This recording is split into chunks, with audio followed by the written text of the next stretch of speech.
This question was just too good to waste, so I'm going to try and explain it for you all so that you understand what I was trying to teach you in the lecture today.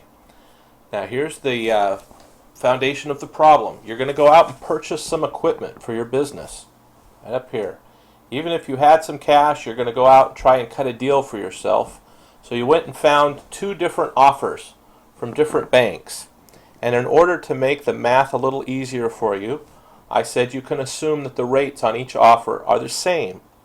That means you can pick any number you want to serve as your interest rate, as long as it's an actual rate, because otherwise you're not going to calculate the amounts right.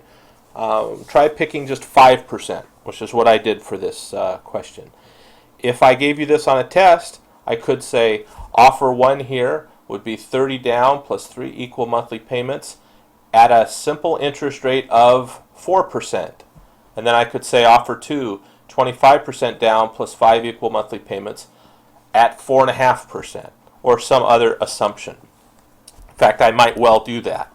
But for purposes of this problem, just assume that you can pick any interest rate so that the math is a little easier. And what I'm trying to show you is that if you pay all the cash up front at the time of the sale, you're going to pay more than if you can stretch the payment out at the end. This was just a staple of settling lawsuits. You always try to pay the money as far in the future as you can, which gives your client the right to use the money for a couple years to earn interest or to run the business before it has to be given up. So in order to do that, you have to calculate all of these payments, and offer 1 involves a down payment, which has no interest effect because it's at the current date of sale. And then it has 3 equal monthly payments. Now remember, you paid 30% down. So each of the equal monthly payments is going to be 70% divided by 3. That's how I came up with the 0.7 divided by 3 over x. Now once you get those payments on your timeline, you have to bring each payment back by an interest factor that reflects that they're a month apart. For purposes of this problem, I'm going to let you just use 1 over 12 as a month fraction. And I'll tell you on the test that that's okay.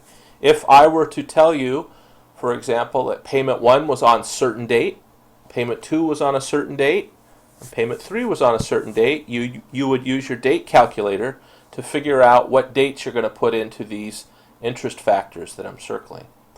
So when we draw it out, the point is that whenever you take something in the future and want to find the present value, you divide by the interest factor. This is not discounting. What you're trying to do is you're trying to find the present value of an amount certain under simple interest. We know that it's going to be 0.7 divided by 3 times x.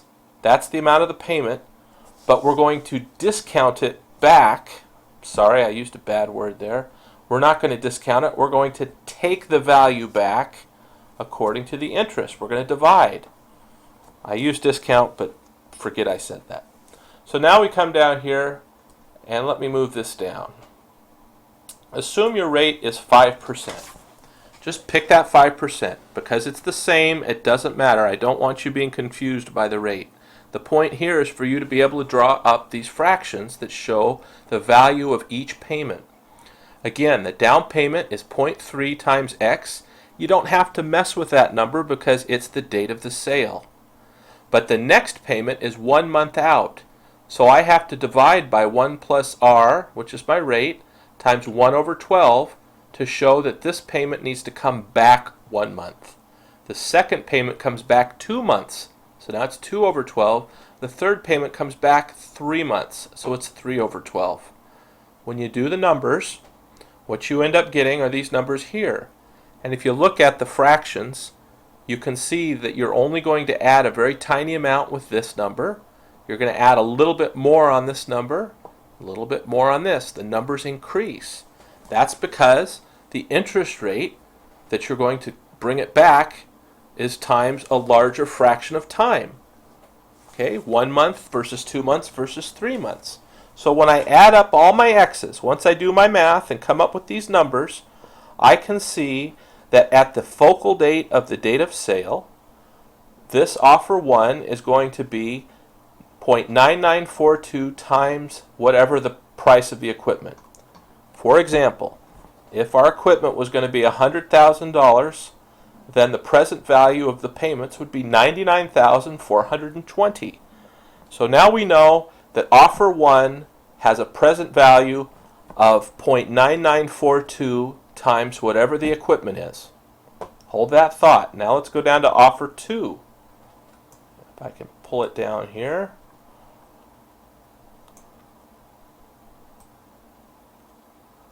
Okay, here's offer 2. What we're going to do is we're going to start with the down payment. This time it was 25%. 25% times X. And then I have 75% that's going to be made over 5 equal monthly payments. So I take the 75 and I divide it by 5. That's how I get my numerators. Each of these payments is going to be the same, but in order to find the present value of the payments, the present value is going to be a little bit different. The present value of $1 in the future is always less than $1, and $1 way in the future is going to be even less than the $1 1 month in the future. That's because of the interest rate. Okay, so we set up our fractions now, and we divide by 1 plus r over 1 divided by 12 to show that this one comes back for 1 month, 2 over 12 to show that this one comes back 2 months, 3, 4, and 5 in the same fashion. Okay, again, I picked that rate of 5% just to do the calculations, and you have to use the same rate for the calculations. Remember, I told you they were equal, so you can't do offer 1 with some different number and then offer 2 when I tell you that the rates are equal. Doing the math, I come up with these numbers, and the reason I did that too was, you see these first 3 fractions, the denominators of the fractions are the same as you've already calculated up at the top. So if this is a test, save yourself some time. You already calculated 1 plus r times 1 divided by 12. So if you're smart, you caught that, and you're just going to do the last 2. Now, Brother Stone in class today felt that offer 1 would be cheaper because he believed that it pushed off more money. And I designed this question to purposefully trick you. It turns out that when you add it all up, you come up with offer 2 being cheaper. Offer 2 has a trick, and this is something that you learn when you do a lot of these negotiations. You always want to angle for something, if you're trying to save money, to push the payment out as far as you can. What tipped the balance in this case between a higher down payment in offer 1 and a lower in offer 2 is that I had a 4 and 5 month payment. Change this to years. If I can push things out to a 4th and a 5th year, it's usually going to be better than if I pay the whole thing off after the 3rd year. In any event, you've done the math here, and now when you add it up, it comes out to 0.99015 times X. So whatever your equipment costs, you're going to multiply it under this scenario times basically 99.015%, and this present value is $99,015. This is the cheaper of the 2 options. Now, what you need to be able to do automatically is recognize that, okay, I have to figure out what this payment is. And that trick there was to know that if 25% is down, then I have the other 75% over 5 months. You have to be able to get that out of the question.